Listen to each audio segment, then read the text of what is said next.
Assalamualaikum warahmatullahi wabarakatuh. Nama saya Nur Amnah bersama rakan saya. Nama saya Nur Aini. Hari ini kami akan membentangkan tentang rumusan pelaksanaan program Satu Hari Satu Kesedaran dalam aspek pendidikan.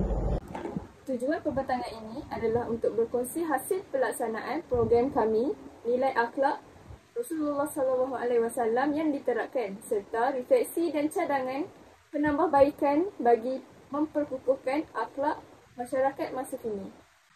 Baiklah, seterusnya, program kami dilaksanakan dalam bentuk video pendek yang dimuat naik ke platform YouTube. Dalam video tersebut, kami berkongsi saranan dan nasihat berasaskan ajaran Al-Quran dan Al-Sunnah yang berkaitan dengan pendidikan.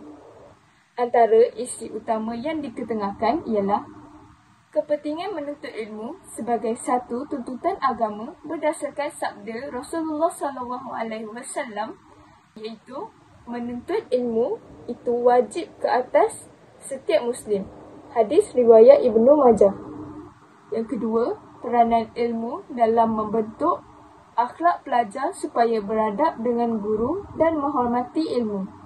Yang ketiga, mencontohi Rasulullah SAW sebagai pendidik unggul yang menyampaikan ilmu dengan hikmah, lemah lembut dan penuh kasih sayang. Seterusnya, refleksi yang dapat saya simpulkan ialah melalui pelaksanaan program ini, kami belajar bahawa pendidikan bukan sekadar proses memperolehi ilmu, tetapi juga satu cara membentuk akhlak dan peribadi Muslim sejati. Rasulullah SAW menunjukkan contoh terbaik seorang guru.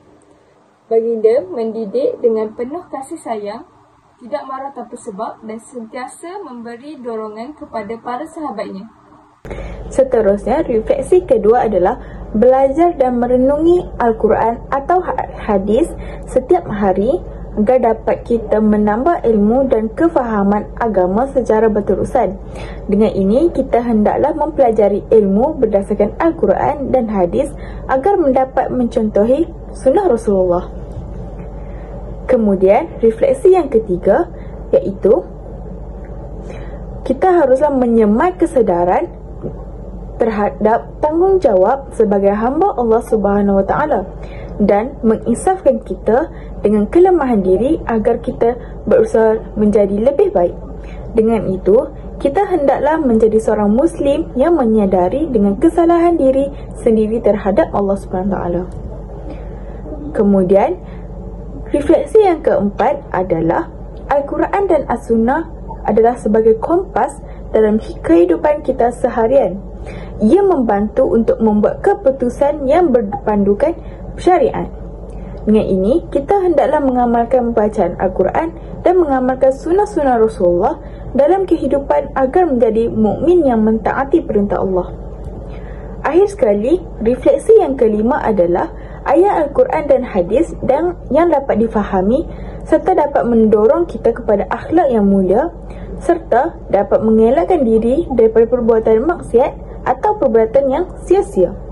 Dengan ini, kita hendaklah memahami ayat-ayat Al-Quran dan juga hadis kerana ia dapat menyadarkan diri kita dengan perkara larangan Allah Subhanahu Wa Taala. Baiklah, seterusnya saya akan memperkenalkan kelemahan dan cadangan penambahbaikan yang dapat kami simpulkan. Antara kelemahan yang kami hadapi ialah kekangan masa dan kemahiran mengedit video. Disebabkan pengalaman yang masih berkurang, penyampaian kadang-kadang terlalu ringkas. Untuk penambahbaikan pula, dengan menggunakan grafik, animasi dan caption menarik agar mesej lebih berkesan. Seterusnya, memperluaskan penyebaran video di media sosial untuk menarik lebih ramai penonton. Seterusnya, cadangan pengukuhan akhlak masyarakat masa kini. Kami berpendapat bahawa akhlak Rasulullah SAW dalam pendidikan sangat relevan untuk memperkukuhkan masyarakat hari ini. Antara yang boleh diambil termasuk mengadakan kempen adab sebelum ilmu di sekolah dan universiti.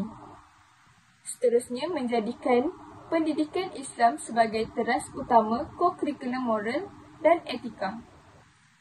Akhir sekali, menggalakkan penggunaan platform digital untuk menyebarkan ilmu dan nilai murni. Sebagai kesimpulan, kita haruslah mengamalkan ilmu yang berlandaskan Al-Quran dan As-Sunnah ialah sangat bermanfaat untuk membina peribadi seorang Muslim yang berilmu, berakhlak dan bertakwa.